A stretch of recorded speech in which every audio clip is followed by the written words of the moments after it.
Thank you for everybody who showed up. It's the first sign that we have partners in what I believe, as we mark 75 years to Kristallnacht, October 7th represents for our world. October 7th is the Kristallnacht that gives us the opportunity and the responsibility to act in order to be able to predict and prevent what came after Kristallnacht. We have to understand in this institution that was mandated, entrusted to ensure that never again is right now the topic of our gathering today. As Israel's Special Envoy for combating anti-Semitism, when I sit here in this building that enabled the first strain of an ever-mutating virus in the form of the UN resolution, Zionism is Racism, in 1975. And we have to be very clear, that is what is alive and well on university campuses, online, in the streets. Zionism is racism. Soviet propaganda has become, in the name of progress, a mainstream, legitimate, mutated form of an ever-mutating hatred of Jews that was enabled by silence. Zionism is racism, passed in this building, paved the path for the 2001 Durban Conference against racism, turned anti-Semitic hate fest to turn Israel into another lie, an apartheid state. Since 2001, on every single campus across the United States of America, Canada, and many places in Europe, Israel Apartheid Weeks have been held, peddling yet another vicious lie that Israel is an apartheid state. And the ultimate, the appropriation and weaponization of the Holocaust itself, of genocide, coined alongside crimes against humanity in order to be able to describe atrocities too terrible to imagine, but not too terrible to have happened, the likes of which precisely happened on October the 7th. The burning of babies, the raping of women so bad their legs couldn't be straightened for their burial, the burning of entire families, taking refuge from incoming rockets, each a violation of international law, a double war crime, 9,400 rockets targeting Israelis. Not one condemnation out of this building for that double war crime, targeting Israelis sleeping in their beds from densely populated areas in Gaza. Yes, a double war crime that this institution is mandated to condemn. Not one rocket, not one double war crime condemned. And so we meet today at a moment of reckoning, at a moment that in order for never again to mean anything when never again is right now, we must recognize that the same dehumanization, the same delegitimization, the same double standards that enabled the murder and the burning and the annihilation of the individual Jew, barring him or her from an equal place in society, has just morphed to the dehumanization and the delegitimization and the double standards towards the Jewish nation state, the proverbial Jew among the nations, intended to be an equal member among the family of nations, but barred and prevented from being that equal member in this very institution, demonized, delegitimized, and applied double standards to in every committee hearing, in every session that the Human Rights Council meets.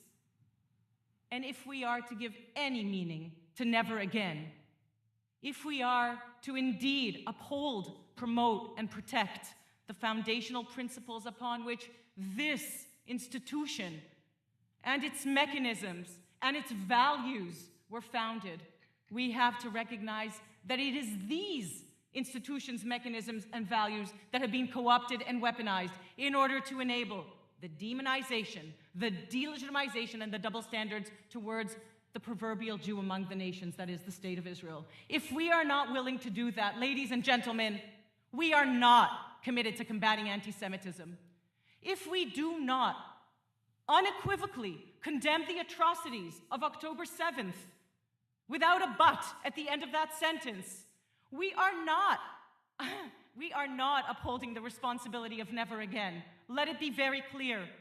There are no two sides to this equation. There is a genocidal terror organization that, just like Mein Kampf, is committed to the annihilation of the State of Israel and the murder of Jews, openly stating that.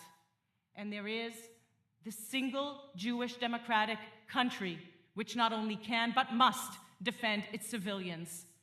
There is that genocidal terror organization, but one proxy of a genocidal terror regime that does the very same thing to the people of Iran in this building on November 2nd, becoming the chair of the Human Rights Council's social mission, an Orwellian reality that the ear cannot even be able to contain, but is not too true, not too terrible to have happened right here in this building.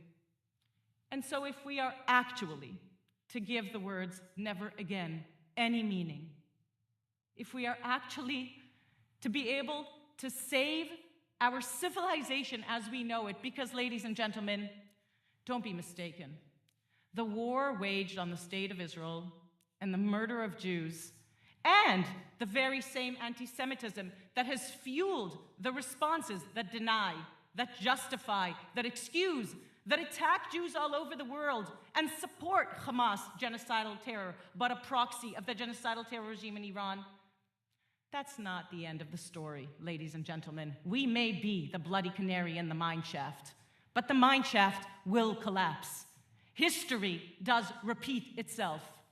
And so at this Kristallnacht moment of 10/7, as we hold up the Convention on the Prevention of and Punishment of the Crime of Genocide that has been in an Orwellian inversion now in this building, inverted to accuse Israel of genocide, even as the makings of genocide are perpetrated against Israelis and Jews, even as war crimes and crimes against humanity are not condemned in this building. If we do not recognize that this moment is never again, then we are not just failing the nation state of the Jewish people that was intended to be an equal member among the family of nations. Clearly it is not.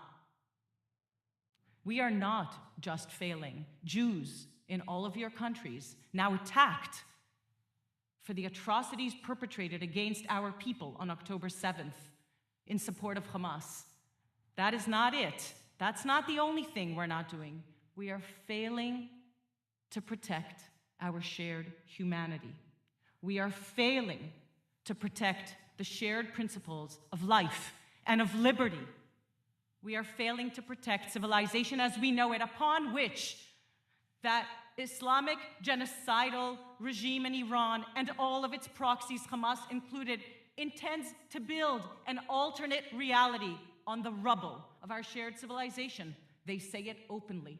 You can check Khamenei's Twitter, because guess what? Social media platforms enable genocidal terrorists to tweet freely. They have not adopted the International Holocaust Remembrance Alliance definition of anti-Semitism, although they have other protected characteristics. Oh no, but like on university campuses, not Jews or Zionists or anyone that protects or defends or believes in the right of the State of Israel to exist.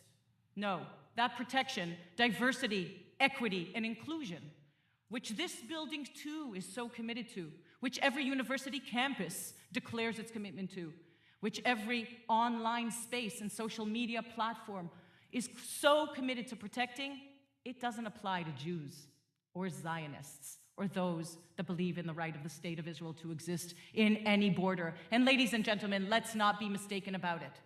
The call that is heard, including here, from the river to the sea, that is a call to annihilate the State of Israel. That echoes the Hamas charter. From the river to the sea is a call to genocide, right here in this building.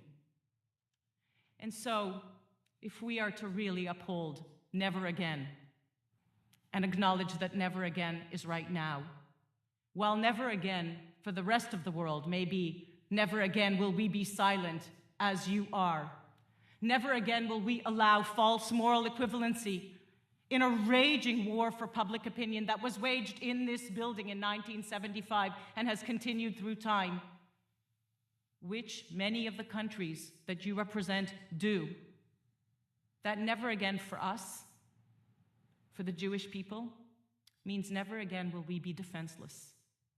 Never again will we not be able to defend ourselves or wait for anyone to save us, even if we die to our last children doing so. That is what the state of Israel is committed to doing right now. We are upholding our share of that never again principle. Never again will Jews be slaughtered. And years later, will we ask ourselves, how could that have happened? Because, ladies and gentlemen, 2023 is not 1943. We have a nation state.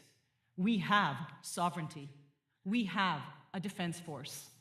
And it is at this moment in time that we will know if we have friends that believe in the right of State of Israel to exist in any borders, or if we have enablers that with their silence end up, in the words of the late Elie Wiesel, on the side of the tormentor, never the tormented. Never again is right now. It is a call to action. It is a call to moral clarity and courage. It is a call to understand that in war we lose friends. We are losing many. We are burying children. We have lost civilians and soldiers, and the entire state of Israel is deployed to this war.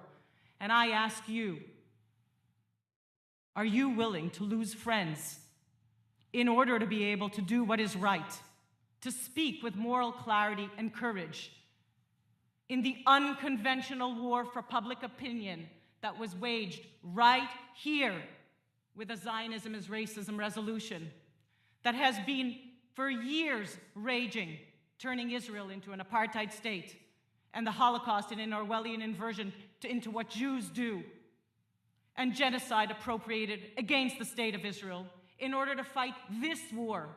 Because, ladies and gentlemen, in this war, you are the boots on the ground.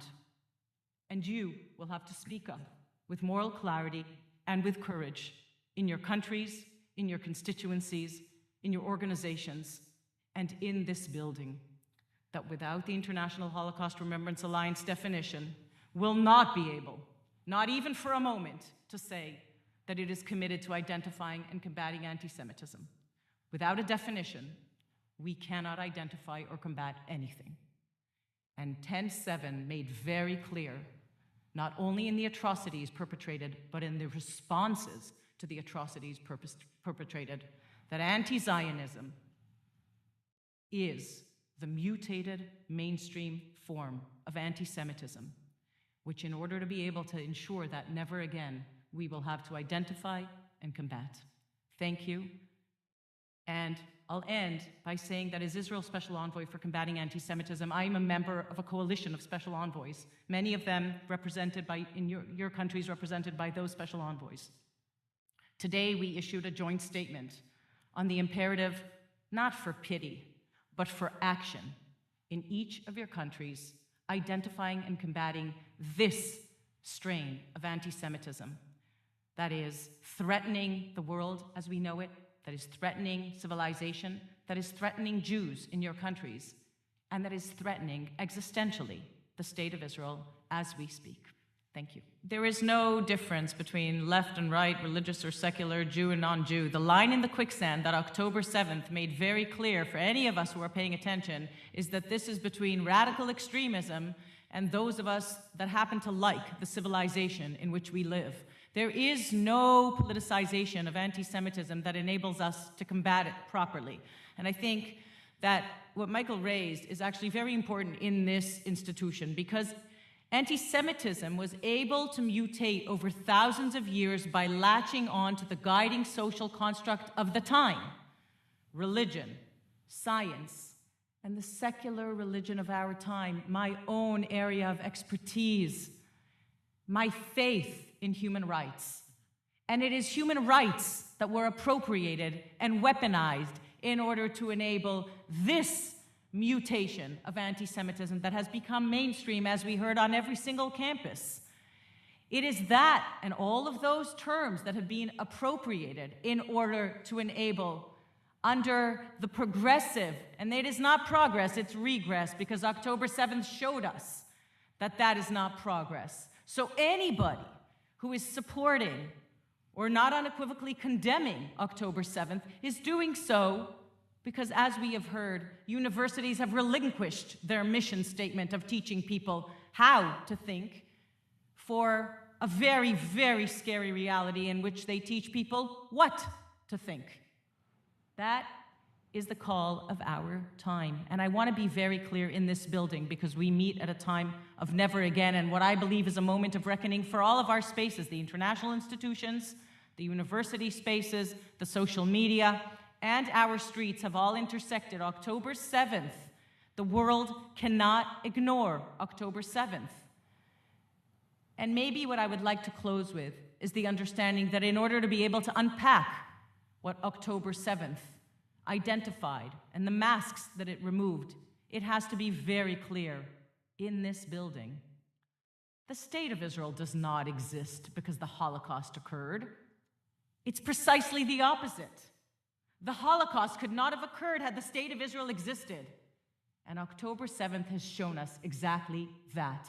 And anybody that continues peddling the lie that the state of Israel exists because the Holocaust occurred, when in fact, 75 years ago, an indigenous people, prototypical indigenous people that speaks the same language, Hebrew, and reads the same book, the Bible, and traverses the same land, and practices the same cultural rituals, that indigenous people was stripped of the right of indigeneity in this building.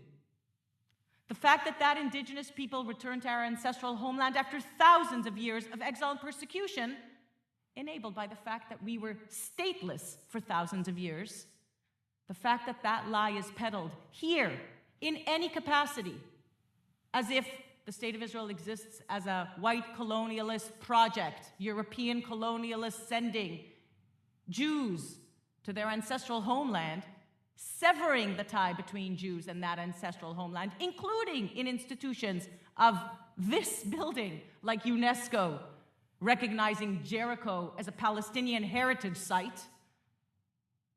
What we see is systematic, ladies and gentlemen, and it has appropriated this institution, all of its mechanisms, and the values of human rights that we were all committed, mandated, entrusted to uphold, promote, and protect equally and consistently. The double standards in this building have collapsed the entire infrastructure, because whenever people say to me, I'm not a lawyer, I don't understand why double standards is such a problem, I say, you know, if I say to a 3-year-old, we're going to play a game and you're going to play according to the rules, but I'm going to cheat, the 3-year-old will say, I'm not playing. And that is what has happened right here with the double standards applied to Israel. Systematically and consistently, it's more or less the only consistent systematic thing that we can say. And so I turn back to you. I turn back to you with that very important plea to the adults in the room. This is the time to lean in and sound our voices and take back the foundational principles that this building was founded on. Because the never again for this building means that if at this moment we don't realize that never again is right now, the UN will cease to exist as we know it. That is the truth. We can ignore it, we can deny it, we can hope for another year or two, but that is the truth. And that's where university campuses, social media platforms, and these international institutions, they were all exposed on October 7th. That has changed the world as we know it. And I want to repeat one last time. The state of Israel does not exist because the Holocaust occurred.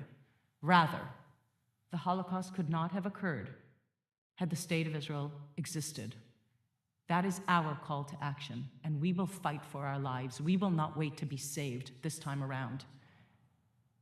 Not in Israel, and not in all of us committed to be the boots on the ground, because we believe in not only the right, but the imperative for that state of Israel to exist. as October 7th made very clear to all of us, anybody paying attention. So thank you, and we look forward to your action with moral clarity and courage. Never again is right now.